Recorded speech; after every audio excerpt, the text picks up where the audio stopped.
Here we see the creep killer in its installed position. The trick is to get it on that pin without entirely removing the pin or losing the spring.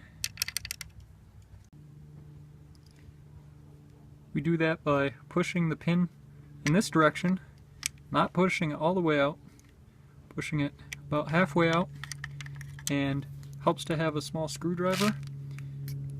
You can then push the spring in the same direction. You're clearing enough room to get the creep killer in there. Seems I have about enough room. The creep killer you put on the end of a Allen wrench, and it will go in like so. I'm actually gonna use my screwdriver to hold the spring out of the way while I slide the creep killer in there. I have the creep killer almost in there. Now I'm using the screwdriver to push the spring out of the way.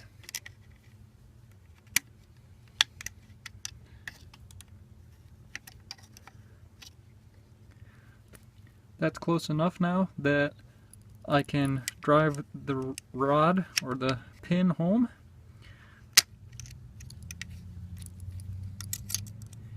I'll go most of the way, but not all the way.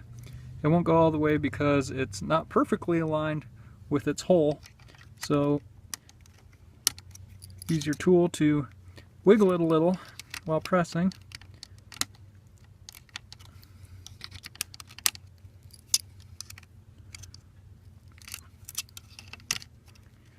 And that'll help it go all the way home. You can now remove the Allen wrench. You don't need that anymore. And the final step, I'm going to decock the hammer, and while pulling back on the sear carriage, I'm going to press the creep killer in this direction.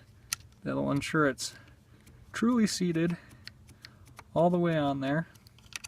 In this case it was on there already, but just to be sure. And that's it. That completes the installation. Check for smooth operation of the sear carriage. Check that when you pull the sear carriage back and you trip all the sears, the hammer actually falls, and you're good to go.